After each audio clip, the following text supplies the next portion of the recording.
법우님들, 보살님들, 오늘 이 시간 부처님의 자비로운 가르침을 함께 나누게 되어 참으로 감사합니다. 지금 이 순간 너무나 힘들고 고통스러워 앞이 보이지 않는 것 같습니까? 밤마다 잠 못 이루며 이런 생각을 하고 계시지 않습니까? 왜 나에게만 이런 일들이 계속 일어나는 것일까? 도대체 언제까지 이 고통이 지속되는 것일까? 정말 내 인생에 좋은 일이 다시 찾아올 수 있을까?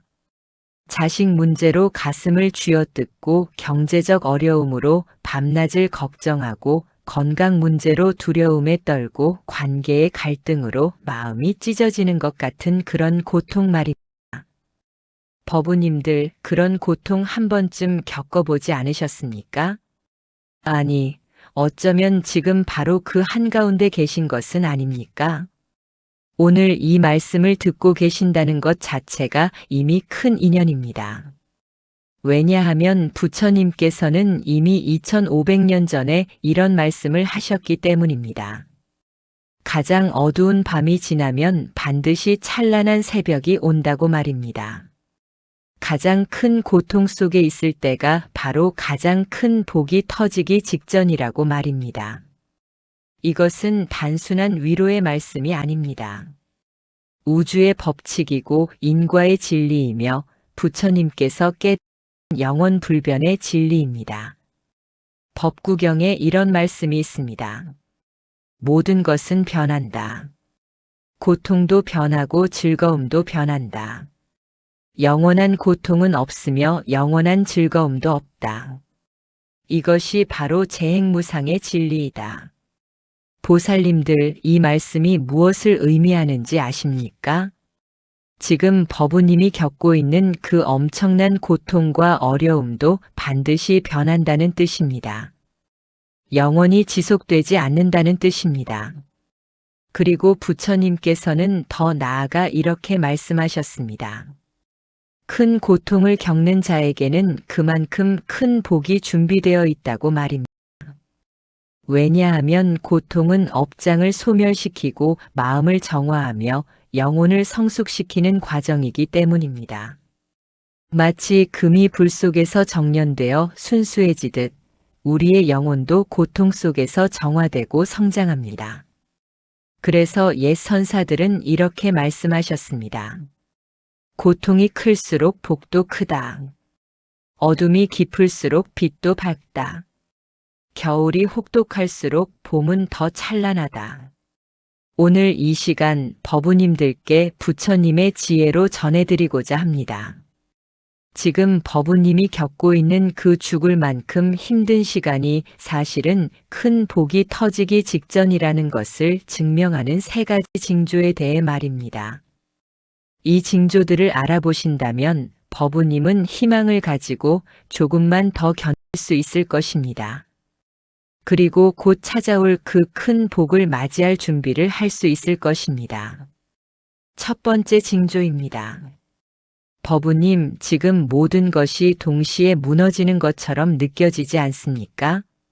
한 가지 문제가 아니라 여러 가지 문제가 동시에 밀려오는 것 같지 않습니까? 경제적으로도 어렵고 건강도 안 좋고 가족 관계도 틀어지고 심지어 오래된 친구와도 갈등이 생기는 그런 상황 말입니다. 이런 때 우리는 생각합니다. 왜 나에게만 이런 일이 몰아서 일어나는가? 내가 무슨 큰 죄를 지었기에 이렇게 벌을 받는가?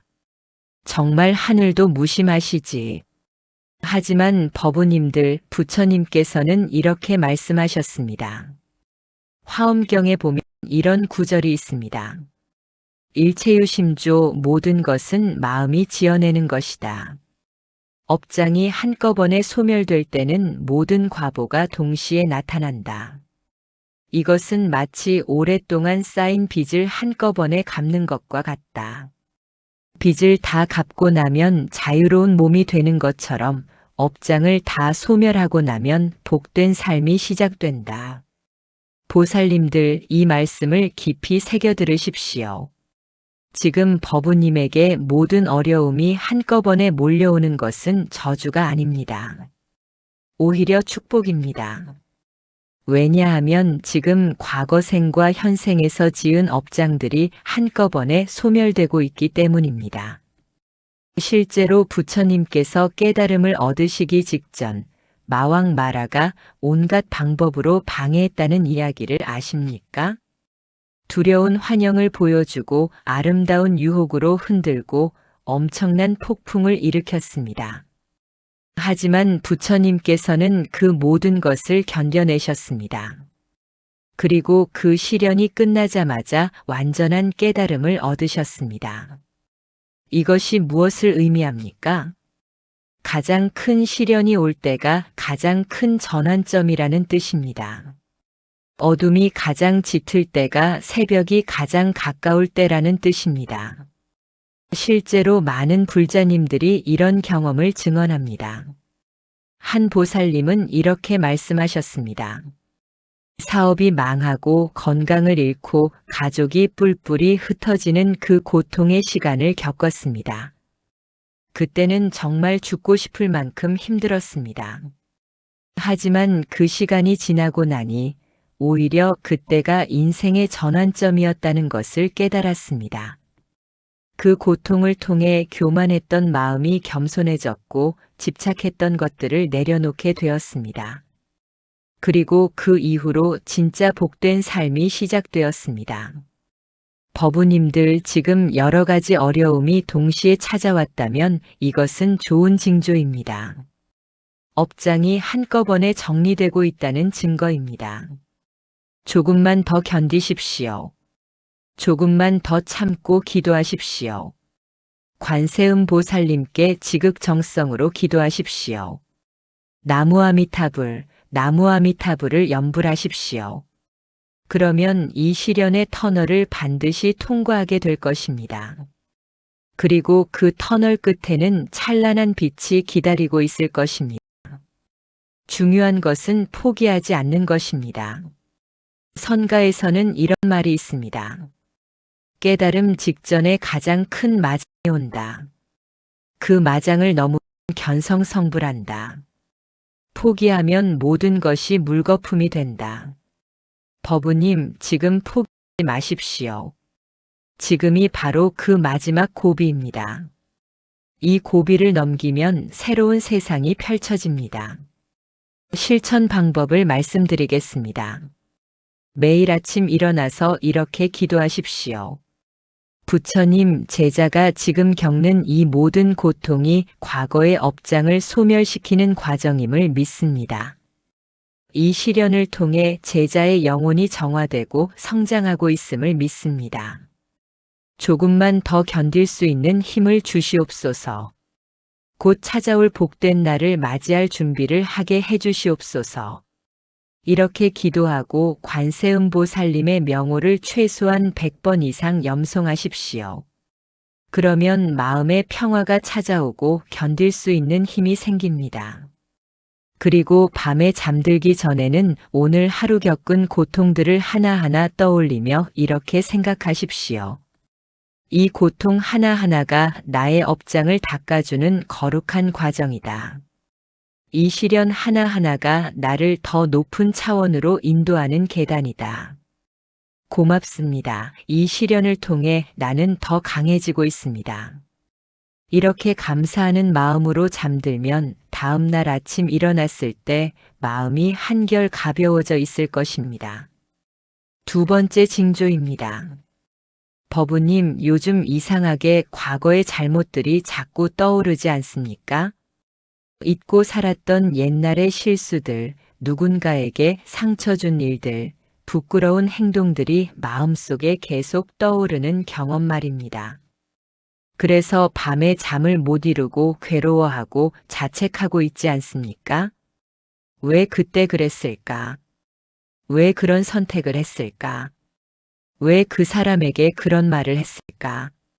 이런 생각들로 마음이 괴롭지 않습니까?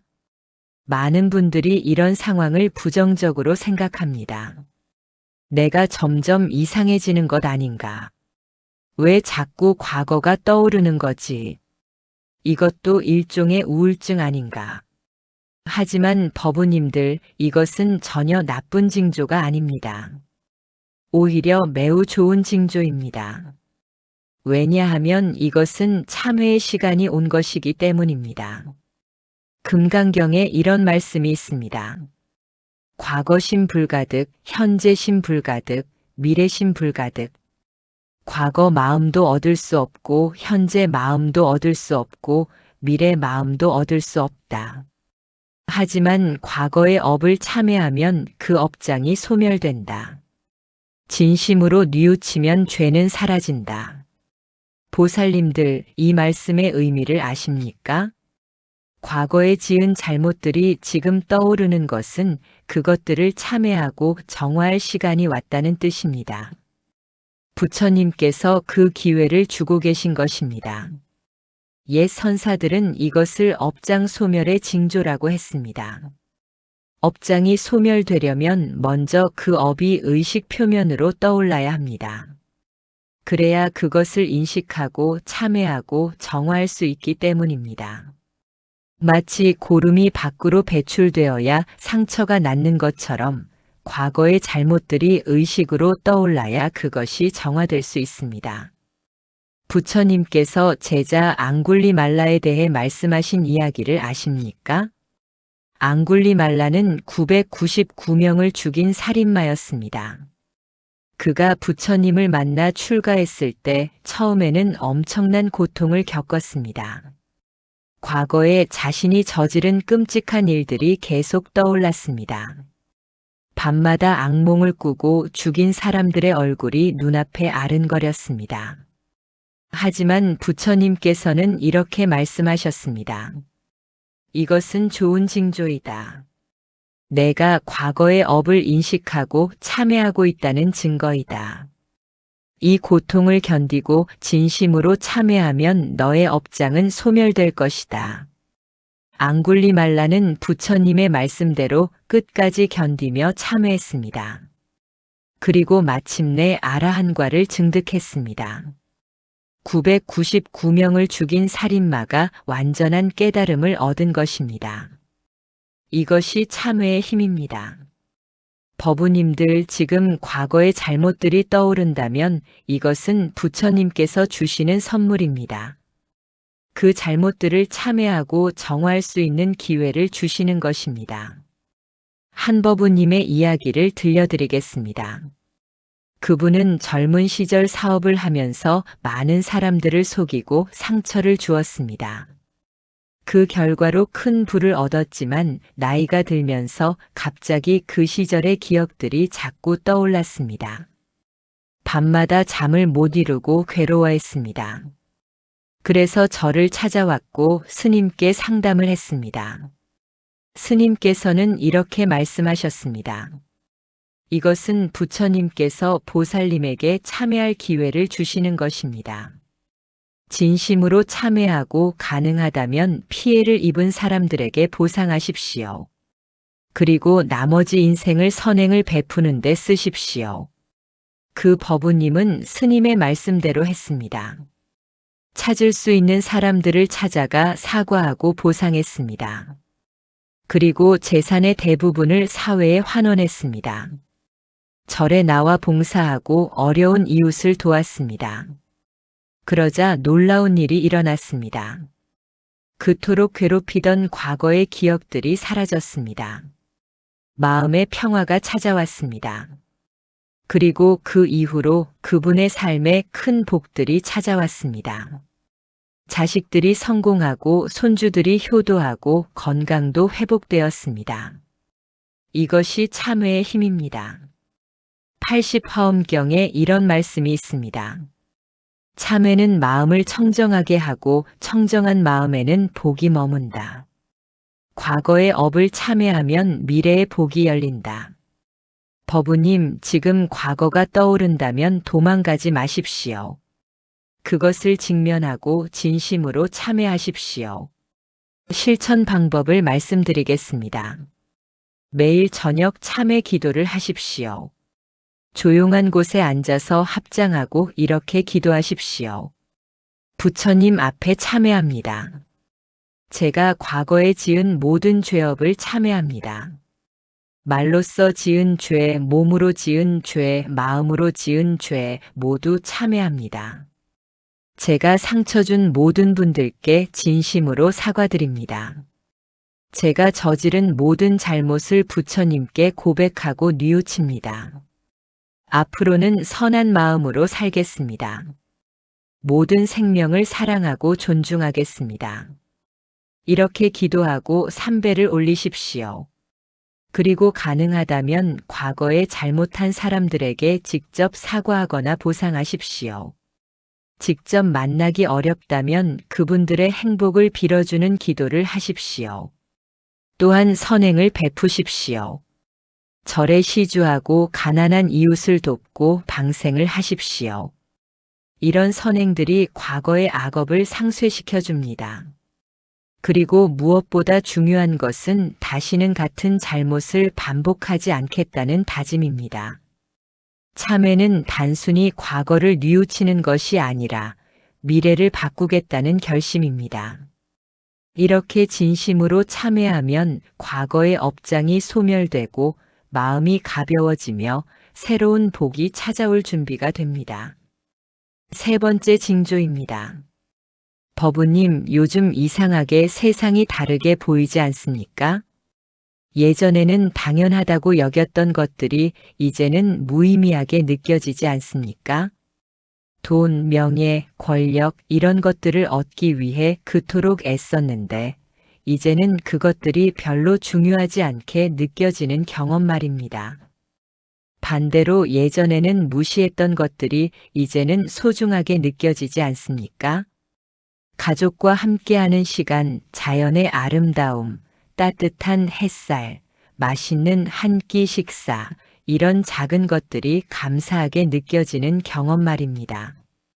많은 분들이 이런 변화를 겪으면서 혼란스러워합니다. 내가 이상해진 것 아닌가? 의욕이 없어진 것 아닌가? 우울증에 걸린 것 아닌가? 하지만 법우님들, 이것은 전혀 이상한 것이 아닙니다. 이것은 가장 좋은 징조입니다. 왜냐하면 이것은 법우님의 의식이 깨어나고 있다는 증거이기 때문입니다. 반야심경에 이런 말씀이 있습니다. 색즉시공 공즉시색. 물질은 곧 공이요, 공이 곧 물질이다. 모든 집착을 내려놓으면 진정한 자유를 얻는다. 진정한 가치를 알게 되면 헛된 것을 추구하지 않게 된다. 보살님들, 이 말씀이 의미하는 바가 무엇입니까? 우리가 그토록 집착하는 물질적인 것들은 사실 공한 것이라는 뜻입니다. 영원하지 않고 궁극적인 행복을 주지 못한다는 뜻입니다.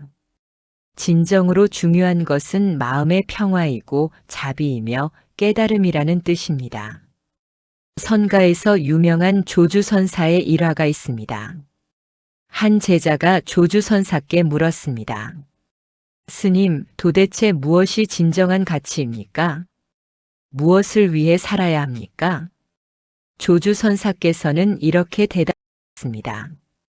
뜰 앞에 잣나무를 보라. 제자는 혼란스러워했습니다. 뜰 앞에 잣나무가 무슨 의미입니까? 조주선사께서 다시 말씀하셨습니다. 그저 보라, 그것으로 충분하다. 이 선문답의 의미는 무엇일까요? 진정한 가치는 거창한 것에 있지 않다는 뜻입니다. 바로 지금 여기 우리 앞에 있는 것들 속에 진리가 있다는 뜻입니다. 복잡하게 생각하지 말고 있는 그대로를 보고 감사하며 살라는 뜻입니다. 실제로 많은 불자님들이 큰 고통을 겪은 후에 이런 깨달음을 얻습니다. 한 보살님의 이야기입니다. 그분은 성공한 사업가였습니다. 돈을 많이 벌었고 큰 집에 살았으며 명예도 있었습니다. 하지만 어느 날 갑자기 큰 병에 걸렸습니다. 의사는 말했습니다. 6개월밖에 살지 못할 것이라고. 그 순간 그분의 가치관이 완전히 바뀌었습니다. 그토록 중요하게 여겼던 돈과 명예가 아무 의미가 없어졌습니다. 대신 가족과 함께 보내는 시간이 너무나 소중해졌습니다. 창밖으로 보이는 나무와 하늘이 아름답게 느껴졌습니다. 따뜻한 차 한 잔이 감사했습니다. 그분은 저를 찾아와 열심히 수행했습니다. 아침 저녁으로 염불하고 참선하고 기도했습니다. 그리고 남은 시간 동안 선행을 베풀기 시작했습니다. 어려운 이웃을 돕고 절에 보시하고 가족들에게 사랑을 표현했습니다. 놀라운 일이 일어났습니다. 6개월이 지나도 그분은 살아계셨습니다. 1년이 지나고 2년이 지났습니다. 병원에 가서 검사를 했더니 암이 완전히 사라졌습니다. 의사들도 기적이라고 했습니다. 그분은 이렇게 말씀하셨습니다. 병 때문에 고통스러웠지만 그 병이 오히려 제게 가장 큰 선물이었습니다. 그 병이 없었다면 저는 평생 헛된 것들만 쫓아다니며 살았을 것입니다. 진정으로 중요한 것이 무엇인지 깨닫지 못했을 것입니다. 이제 저는 매일매일이 감사합니다. 작은 것들 속에서 행복을 느낍니다. 이것이 진정한 복입니다. 법구경에 이런 말씀이 있습니다. 건강이 최고의 재산이다. 만족이 최고의 재물이다. 믿음이 최고의 친구이다. 열반이 최고의 행복이다. 보살님들 이 말씀을 깊이 새기십시오. 우리가 추구해야 할 진정한 가치가 무엇인지 알려주시는 말씀입니다. 법우님, 지금 가치관이 변하고 있다면 이것은 축복입니다. 이것은 법우님의 영혼이 더 높은 차원으로 올라가고 있다는 증거입니다. 헛된 것에서 진실한 것으로, 물질에서 영성으로, 탐욕에서 자비로 나아가고 있다는 증거입니다. 이런 변화가 일어나면 복은 자연스럽게 따라옵니다. 왜냐하면 올바른 가치관을 가진 사람에게 우주는 복을 내리기 때문입니다. 실천 방법을 말씀드리겠습니다. 매일 아침 일어나서 감사 명상을 하십시오. 눈을 뜨면 가장 먼저 이렇게 생각하십시오. 오늘도 눈을 뜰 수 있어 감사합니다. 숨을 쉴 수 있어 감사합니다. 건강한 몸으로 하루를 시작할 수 있어 감사합니다. 사랑하는 가족이 있어 감사합니다. 부처님의 가르침을 들을 수 있어 감사합니다. 이렇게 감사한 것들을 하나하나 떠올리며 감사하십시오. 최소한 10가지 이상 찾아서 감사하십시오. 그리고 하루를 살아가면서 작은 것들에 집중하십시오. 밥을 먹을 때는 그 음식의 맛과 영양에 감사하십시오. 길을 걸을 때는 바람과 햇살을 느끼십시오.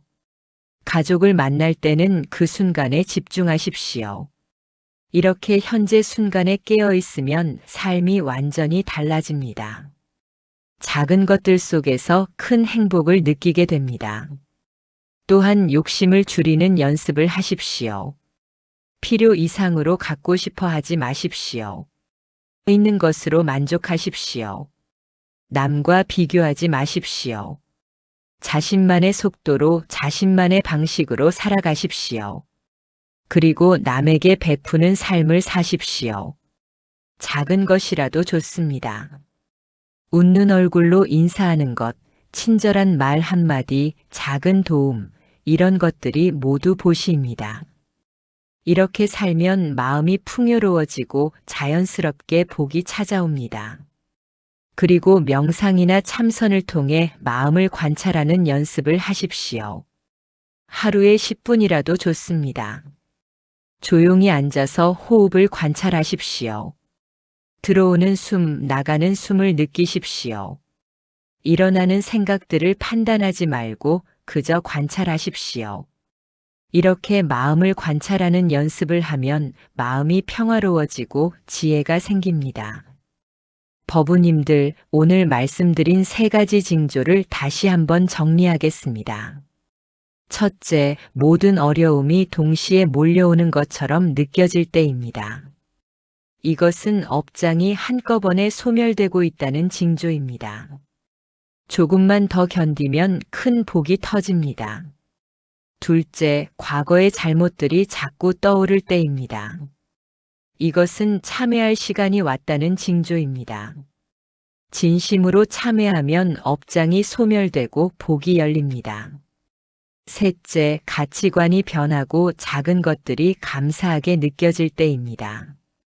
이것은 의식이 깨어나고 있다는 징조입니다. 이런 깨달음을 얻으면 진정한 복된 삶이 시작됩니다. 보살님들, 지금 이 세 가지 징조 중 하나라도 경험하고 계시다면 기뻐하십시오. 이것은 법우님의 삶에 큰 전환점이 다가오고 있다는 증거입니다. 큰 복이 터지기 직전이라는 증거입니다. 부처님께서는 법화경에서 이렇게 말씀하셨습니다. 고통 속에서도 희망을 잃지 않는 자에게 복은 반드시 온다. 어둠 속에서도 부처님을 믿는 자에게 빛은 반드시 비친다. 끝까지 수행하는 자에게 깨달음은 반드시 찾아온다. 법우님, 이 말씀을 믿으십시오. 지금의 고통은 일시적입니다. 하지만 곧 찾아올 복은 영원할 것입니다. 조금만 더 견디십시오. 조금만 더 기도하십시오. 조금만 더 수행하십시오. 매일 아침 저녁으로 부처님께 기도하십시오. 관세음보살님의 명호를 염송하십시오. 나무아미타불, 나무아미타불을 반복하십시오. 그리고 선행을 베푸십시오. 어려운 이웃을 도우십시오. 절에 나와 봉사하십시오. 방생을 하십시오. 이런 선행들이 복을 불러옵니다. 또한 계율을 지키십시오. 5계를 지키는 것만으로도 큰 복이 됩니다. 살생하지 않고 도둑질하지 않고 사음하지 않고 거짓말하지 않고 술을 마시지 않는 것입니다. 이렇게 청정하게 살면 마음도 청정해지고 복도 따라옵니다. 그리고 무엇보다 포기하지 마십시오. 지금이 가장 어두운 시간이지만 곧 동이 틀 것입니다. 지금이 가장 추운 겨울이지만 곧 봄이 올 것입니다. 지금이 가장 힘든 순간이지만 곧 새로운 시작이 있을 것입니다. 한 선사께서 이런 말씀을 하셨습니다. 산을 오를 때 정상에 가까워질수록 길이 가팔라진다. 하지만 그 가파른 길을 올라야 정상에 도달할 수 있다. 포기하면 영원히 산 아래에 머문다. 끝까지 오르면 눈부신 경치가 펼쳐진다. 법우님, 지금 법우님은 그 가파른 마지막 구간을 오르고 계십니다. 조금만 더 힘을 내십시오. 조금만 더 올라가십시오. 정상은 바로 코앞입니다. 그곳에서 법우님을 기다리는 것은 상상할 수 없을 만큼 큰 복입니다. 건강의 복, 재물의 복, 가족의 복, 평화의 복, 이 모든 것이 법우님을 기다리고 있습니다. 오늘 이 말씀이 법우님들께 큰 힘이 되었기를 바랍니다. 지금 힘든 시간을 보내고 계신 모든 불자님들께 부처님의 자비와 가호가 함께 하시기를 기도합니다. 이 영상이 도움이 되셨다면 좋아요 버튼을 눌러주시고 댓글로 법우님의 경험과 생각을 나눠주시면 감사하겠습니다. 함께 수행하고 함께 기도하고 함께 성장하는 것이 불교 공동체의 아름다움입니다. 또한 이 말씀이 필요한 다른 분들께도 공유해 주시면 큰 공덕이 될 것입니다. 한 사람의 삶에 빛이 되는 것, 그것이 바로 보살행입니다. 그럼 다음 영상에서 또 뵙겠습니다. 오늘도 부처님의 자비 속에서 평화로운 하루 보내십시오. 나무아미타불 관세음보살. 모든 불자님들께 무량한 복과 평화가 깃들기를 회양합니다. 감사합니다.